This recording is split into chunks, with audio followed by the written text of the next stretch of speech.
Hello guys, ഇതൊരു food ഹണ്ടിങ്ങിൻ്റെ video ആണ് കേട്ടോ. ഫുഡിനെ കുറിച്ച് സംസാരിക്കുമ്പോൾ എല്ലാവർക്കും പറയാവുന്ന ഒരൊറ്റ പേരെന്ന് പറഞ്ഞു കഴിഞ്ഞാൽ കോഴിക്കോടുള്ള ഫുഡാണ് കേട്ടോ. അപ്പോൾ നമ്മൾ ഇന്ന് എത്തിയിരിക്കുന്നത് കോഴിക്കോടാണ്. കോഴിക്കോട് നമ്മൾ 4 മണി 4:30 ടൈമിലാണ് നമ്മൾ എത്തിയത്.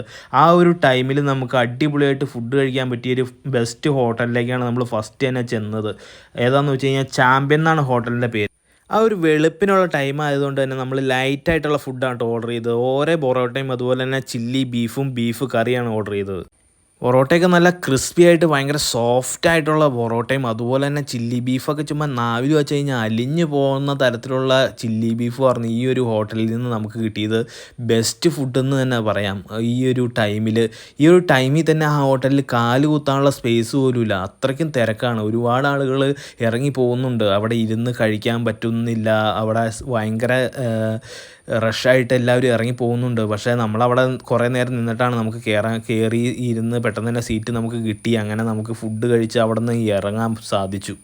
നമ്മൾ റൂം എടുത്തിട്ടായിരുന്നു കേട്ടോ ഫുഡ് കഴിക്കാൻ പോയത്. റൂം എടുത്തിട്ട് നമ്മൾ ഫുഡ് കഴിച്ചിട്ട് നേരെ നമ്മൾ റൂമിൽ പോയിട്ടൊന്ന് കുറച്ച് നേരം കിടന്നുറങ്ങി റിലാക്സ്ഡായിട്ട് രാവിലെ തന്നെ ബീച്ചിലേക്ക് വന്നു. കുറച്ച് കാറ്റൊക്കെ അടിച്ച് ബീച്ചിലേക്ക് വന്നിട്ട് നമ്മൾ നേരെ ബ്രേക്ക്ഫാസ്റ്റ് കഴിക്കാനായിട്ടാട്ടോ പോണത്. ബ്രേക്ക്ഫാസ്റ്റ് കഴിക്കാനായിട്ട് നമ്മൾ പാരഗൺ ഹോട്ടലിലാണ് പോയത്. അവിടെ അപ്പോൾ മീൻകറിയും പിന്നെ മട്ടൺ സ്റ്റൂ ആണ് ഓർഡർ ചെയ്തത്. എല്ലാം ലൈറ്റായിട്ടാണ് നമ്മൾ കഴിക്കണത്. എന്നാന്ന് വെച്ച് കഴിഞ്ഞാൽ നമുക്ക് ഒരുപാട് സ്ഥലത്തു നിന്ന് ഒരുപാട് ഫുഡ് കഴിക്കാനുള്ളതുകൊണ്ട് 2 അപ്പം അതുപോലെ തന്നെ 1 അപ്പമൊക്കെ വെച്ചിട്ടാണ് നമ്മൾ കഴിക്കണത്. ലൈറ്റായിട്ടാണ് നമ്മൾ കഴിക്കണത്. പിന്നെ പാരഗൺ റെസ്റ്റോറൻറ്റിലെ ഫുഡിൻ്റെ ടേസ്റ്റിനെ കുറിച്ച് ഞാൻ പ്രത്യേകിച്ച് പറയേണ്ട കാര്യമൊന്നുമില്ലല്ലോ. അവിടെ നിന്ന് നമ്മൾ നേരെ ഇറങ്ങിയത് ബോംബെ റെസ്റ്റോറൻറ്റിലേക്ക് കേട്ടോ. അവിടെ നമ്മളൊരു ലൈറ്റായിട്ടൊരു ചായ കുടിക്കാനും അതുപോലെ തന്നെ ഒരു സുഹിയൻ കഴിക്കാനായിട്ടാണ് പോയത്. അടിപൊളി സുഖിയനായിരുന്നു കേട്ടോ. നല്ല തേങ്ങയൊക്കെ ഇട്ട്, ഒരുപാട് തേങ്ങയൊക്കെ ഇട്ടുള്ള അടിപൊളി സുഖിയ. എന്നിട്ട് പിന്നെ നമ്മൾ റെസ്റ്റ് എടുക്കാനായിട്ട് കുറച്ച് നേരം ഇവിടെയുള്ള ഒരു ഗ്രൗണ്ടിൽ വന്നു. അവിടെ കുറച്ച് നേരം ഇന്ന് 2-3 ഫോട്ടോയൊക്കെ എടുത്തതിന് ശേഷം നമ്മൾ നേരെ ചെന്നത് ഗണേശിലേക്കാണ് കേട്ടോ. ഗണേശ് ചെന്ന് കഴിഞ്ഞപ്പോൾ ഞങ്ങൾ അവിടെ എല്ലാവരും കൂടി കഴിച്ചതെന്ന് പറഞ്ഞു കഴിഞ്ഞാൽ അവൽ മിൽക്കാണ് കേട്ടോ. അവൽ മിൽക്ക് നോർമലാണ് ഞങ്ങൾ കഴിച്ചത്. അടിപൊളി ടേസ്റ്റാണ് കേട്ടോ, ഒരു രക്ഷയാതെ ടേസ്റ്റ്, അന്യായ ടേസ്റ്റ് എന്ന് വെച്ച് കഴിഞ്ഞാൽ അവിടെ ചെന്ന് കഴിഞ്ഞാൽ മസ്റ്റായിട്ട് ട്രൈ ചെയ്യേണ്ട ഒരു ഐറ്റം തന്നെയാണ് ഇത്. നല്ല ക്വാണ്ടിറ്റിയിൽ നല്ല ഒരുപാട് ഫ്രൂട്ട്സും എല്ലാ സാധനങ്ങളും ഡ്രൈ ഫ്രൂട്ട്സും ഒക്കെ ഇട്ടിട്ട് തരുന്ന ഈ ഒരു അവൽ മിൽക്കിന് നിസ്സാര പൈസയുള്ളൂ എന്ന് പറഞ്ഞപ്പോൾ ഞാൻ ഞെട്ടിപ്പോയി ഗൈസ്. അങ്ങനെ നമ്മൾ അവിടെ നിന്ന് നേരെ പോകുന്നത് നമ്മൾ കുറ്റിച്ചിറയ്ക്കാണ് കേട്ടോ. കുറ്റിച്ചിറയ്ക്ക് നമ്മുടെ മെയിൻ ലക്ഷ്യം എന്ന് പറഞ്ഞു കഴിഞ്ഞാൽ കുറ്റിച്ചിറ ബിരിയാണി സെൻ്ററാണ്. ബിരിയാണി സെൻ്ററിലെ ബിരിയാണിയാണ് നമ്മുടെ മെയിൻ ലക്ഷ്യം. നമ്മളെപ്പോഴും കോഴിക്കോട് പോകുമ്പോൾ നമ്മൾ മാറി ഇങ്ങനെ ബിരിയാണികൾ കഴിക്കാറുണ്ട്. ഒരു ദിവസം റമത്താണെങ്കിൽ ഒരു പ്രാവശ്യം നമ്മുടെ പാരഗണായിരിക്കും. അങ്ങനെ നമ്മൾ ഈ ഒരു പ്രാവശ്യം നമ്മുടെ ലിസ്റ്റിലുള്ള ബിരിയാണി സെൻ്റർ എന്ന് പറഞ്ഞു കഴിഞ്ഞാൽ ബിരിയാണി കഴിക്കുന്ന കട എന്ന് പറഞ്ഞു കഴിഞ്ഞാൽ കുറ്റിച്ചിറ ബിരിയാണി സെൻ്ററാണ്. അപ്പോൾ ഒരുപാട് ആളുകൾ അഭിപ്രായം പറഞ്ഞൊരു ബിരിയാണിയാണ്. അങ്ങനെ ഞങ്ങൾ കുറ്റിച്ചിറ ബിരിയാണി സെൻ്ററിൻ്റെ ഉള്ളിൽ ചെന്ന് കഴിഞ്ഞപ്പോൾ അവിടെ കാല് കുത്താനുള്ള സ്പേസ് ഉണ്ടായിരുന്നില്ല. ഫുള്ള് ആളുകൾ എന്ന് പറഞ്ഞാൽ ഫുള്ള് തിരക്ക്. അത് കഴിഞ്ഞിട്ട് നമ്മൾ ഈ കല്യാണ വീട്ടിലൊക്കെ ബാക്കിൽ നിൽക്കണ പോലെ കുറേ നേരം നിന്നിട്ടാണ് നമുക്കൊരു 6 സീറ്റ് കിട്ടിയത്. 6 സീറ്റ് കിട്ടിയിട്ട് നമ്മൾ ബിരിയാണി ഓർഡർ ചെയ്തതെന്ന് പറഞ്ഞു കഴിഞ്ഞാൽ ലഗൂൺ ബിരിയാണിയാണ്. നമ്മൾ ഈ മുട്ടക്കോഴിയുടെയൊക്കെ ബിരിയാണി ലഗൂൺ ബിരിയാണി അത് കഴിച്ച് കഴിഞ്ഞപ്പോൾ എൻ്റെ പൊന്നോ, ചുമ്മാ പളുങ്ക് സാധനം, ചുമ്മാ ചിക്കനൊക്കെ ചുമ്മാ ഇങ്ങനെ നൈസായിട്ട്. അതുപോലെ തന്നെ നമ്മൾ കുറച്ച് ചിക്കൻ ഫ്രൈയും കൂടെ പറഞ്ഞായിരുന്നു കേട്ടോ. അന്യായ ടേസ്റ്റ്, ഒരു രക്ഷയില്ലാത്ത ടേസ്റ്റാണ് കേട്ടോ. അപ്പോൾ ഈ ഒരു കോഴിക്കോട് വന്നു കഴിഞ്ഞാൽ ഒരുപാട് ബിരിയാണി കടകളുണ്ട്.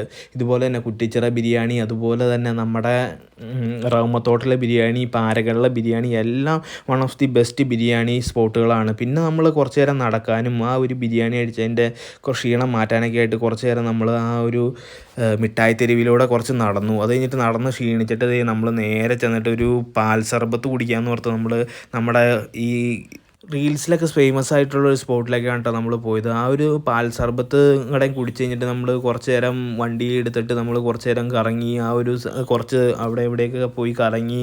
അങ്ങനെ നമ്മൾ മാളിലൊക്കെ പോയായിരുന്നു കേട്ടോ. അപ്പോൾ മാളിലെ കാര്യങ്ങളൊന്നും നമ്മൾ വീഡിയോ എടുത്തിട്ടുള്ള, നമ്മൾക്കിടെ മെയിൻ ഇതെന്ന് പറഞ്ഞു കഴിഞ്ഞാൽ ഫുഡാണല്ലോ. അപ്പോൾ നമ്മൾ ഫുഡിൻ്റെ മാത്രമാണ് മാക്സിമം കോൺസെൻട്രേറ്റ് ചെയ്തുള്ളൂ. അതുപോലെ തന്നെ നമ്മൾ അവിടെ നിന്ന് തിരിച്ചിട്ട് നൈറ്റ് നമ്മൾ ഡിന്നർ കഴിക്കാനായിട്ട് ഇവിടെ T&Tയിലാണ് വന്നത്. T&Tയിൽ ചെന്ന് കഴിഞ്ഞപ്പോൾ അവിടെ കാല് കുത്താനുള്ള സ്പേസ് ഉണ്ടായിരുന്നില്ല കേട്ടോ. ഏതാണ്ട് കല്യാണ വീട്ടിലൊരു പ്രതീതി പോലെയാണ് എനിക്ക് തോന്നിയത്. അവിടെ ചെന്നപ്പോൾ ഭയങ്കര റഷ്. നമ്മുടെ കാറൊക്കെ ആണെങ്കിൽ അവരുടെ പാർക്കിങ്ങിൽ പോലും ഇടാനുള്ള സ്പേസ് ഉണ്ടായിരുന്നില്ല. എന്നിട്ട് ദൂരെ ഇട്ടിട്ട് നമ്മൾ നടന്ന് അവിടെ ചെന്ന് കഴിഞ്ഞപ്പോൾ ഭയങ്കര റഷ്, മൊത്തത്തിൽ റഷ്. അത് കഴിഞ്ഞിട്ട് നമ്മൾ അവിടെ നമ്മുടെ പേര് അവിടെ കൊടുത്തു കഴിഞ്ഞിട്ട് കുറേ നേരം കഴിഞ്ഞിട്ടാണ് നമ്മളെ വിളിച്ചത്. ഏകദേശം ഒരു 1/4 മണിക്കൂർ കഴിഞ്ഞിട്ടാണ് നമുക്കൊരു സീറ്റ് കിട്ടിയത്. ഒരു ഡൈനിങ് 6 പേരുടെ ഒരു ഡൈനിങ് കിട്ടിയതെന്ന് പറഞ്ഞു കഴിഞ്ഞാൽ ഏകദേശം ഒരു 1/4 മണിക്കൂർ കഴിഞ്ഞിട്ടാണ് നമുക്ക് കിട്ടിയത്. നമുക്ക് ഡൈനിങ് കിട്ടിയിട്ട് പെട്ടെന്ന് തന്നെ നമുക്ക് ഫുഡൊക്കെ വന്നു കേട്ടോ. ഫുഡ് കിട്ടിക്കഴിഞ്ഞപ്പോൾ നമുക്ക് കഴിച്ച് നോക്കി കഴിഞ്ഞപ്പോൾ വലിയ ടേസ്റ്റായിട്ട് തോന്നിയില്ല. ആ ഹൈപ്പിനുള്ള ടേസ്റ്റ് ഒന്നും തോന്നിയില്ല, നോർമലായിട്ടാണ് എനിക്ക് തോന്നിയത്. പിന്നീട് അവിടുത്തെ സാലഡും മറ്റുള്ള സംഭവങ്ങളൊക്കെ വളരെ ടേസ്റ്റി ആയിരുന്നു കേട്ടോ. സാലഡൊക്കെ ഞാൻ കഴിച്ചേക്കണതിൽ ഒരു വെറൈറ്റി സാലഡായിരുന്നു, എന്ന് വെച്ച് കഴിഞ്ഞാൽ മാംഗോയൊക്കെ ഉള്ളൊരു സാലഡ്. അപ്പോൾ ആ ഒരു സാലഡും കാര്യങ്ങളൊക്കെ അടിപൊളിയായിരുന്നു. എന്നിട്ട് പിന്നെ അവിടെ നിന്ന് ഫുഡ് കഴിച്ചിട്ട് നമ്മൾ നേരെ വീട്ടിലേക്കാണ് കേട്ടോ പോകുന്നത്. അപ്പോൾ നമ്മുടെ ഈ ഒരു വീഡിയോ ഇഷ്ടപ്പെട്ട് കഴിഞ്ഞാൽ എല്ലാവരും നമുക്കൊരു ലൈക്ക് തരാം കേട്ടോ. പിന്നെ ഇത് മറ്റുള്ളവർക്ക് വേണ്ടി ഒന്ന് ഷെയർ ചെയ്ത് കൊടുക്കാം കേട്ടോ. Okay, by.